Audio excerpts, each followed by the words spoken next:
So I have here with me Dr. Grace Mensah, who is the head of the Students Financial Support Office. Dr. Mensah, you're welcome. Thank you very much. All right. So Won't you ask me how I am? How are you doing, Dr. Mensah? I'm doing very well. Thanks for asking. Thank you that you are good. And so I want to ask, the domestic assistantship program, we have heard about this before. What is this program about? Domestic assistantship, like the name rightly says, is help or assistance that is given to domestic households. So in our context, we are looking at giving opportunity to needy students. Note, I didn't say needy but brilliant. So far as you're a student and you need the help and you can offer certain services to the households around the school and be paid for it, we are there to help.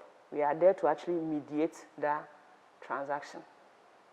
That is the whole summary of the program. Okay, but why has this become necessary, if I may ask? When it comes to the need for funding,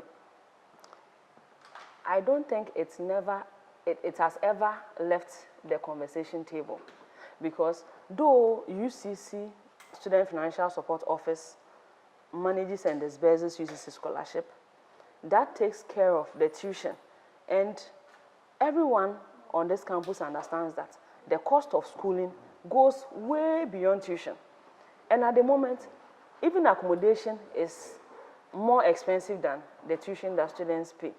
So we thought about it and realized that there should also be room for students to earn something for their daily sustenance.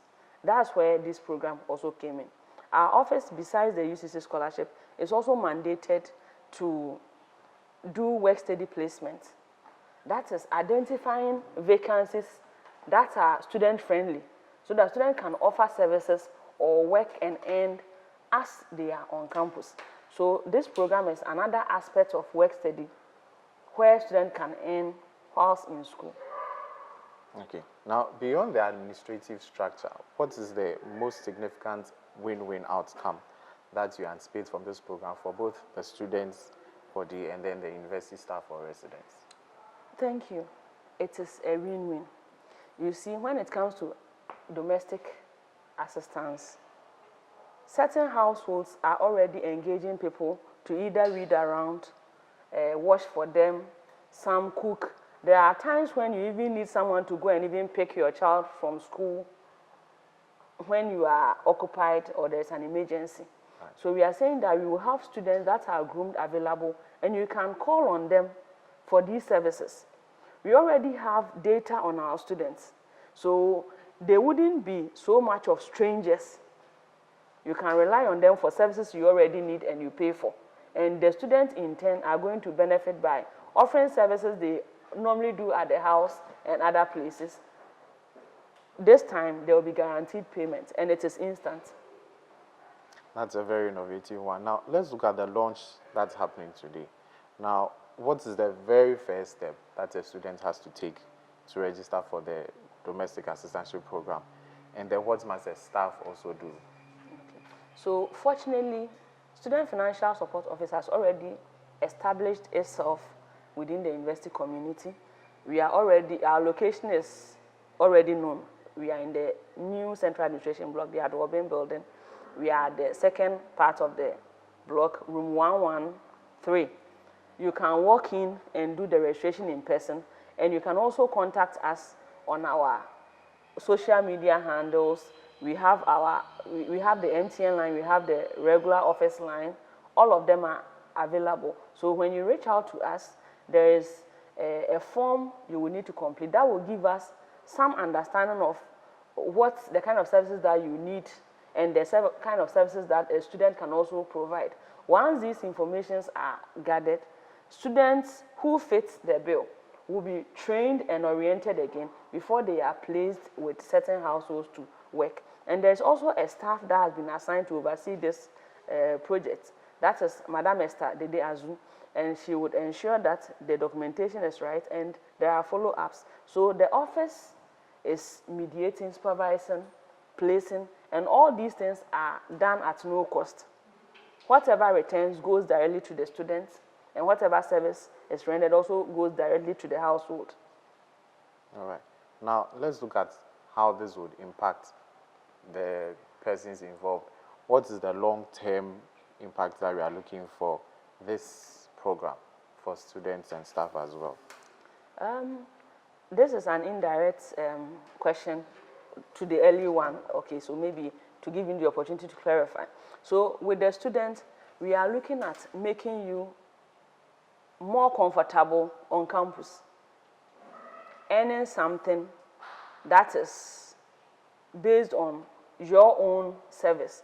You are not going to beg the person, you are going to deliver a service and be paid. So there is dignity in labor here, so you'll be paid for it. And then the person that engages the student too knows that it is someone trained, someone who actually has the need, someone who doesn't have any additional agenda, so you will be cagey or uncomfortable.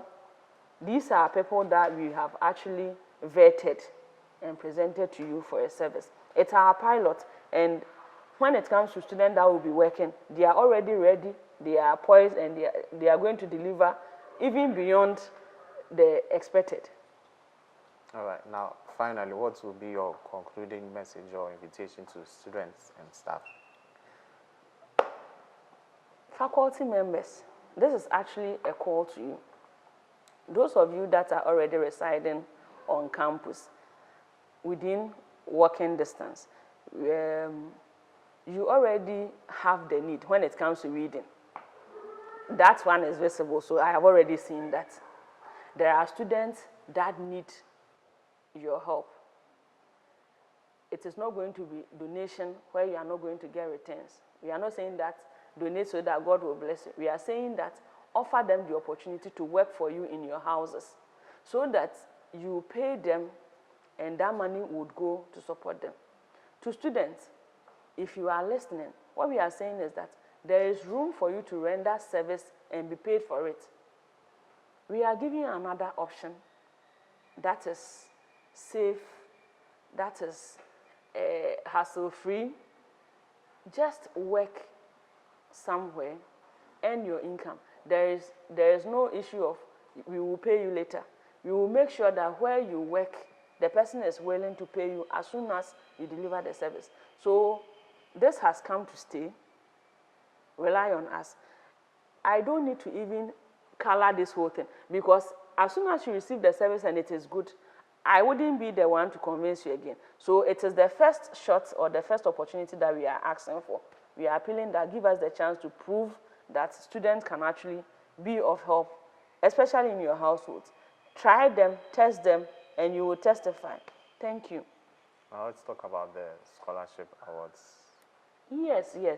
Let me use this opportunity to also thank CBS. Since the establishment of Student Financial Support Office, you have been with us. The Directorate of Public Affairs, be it the publicity, coverage, always on time, always prompt, and always you deliver. So thank you for covering it. It went very well. All the principal officers were there, the provost. When it comes to issues concerning needy Barbarian students, the university prioritizes it.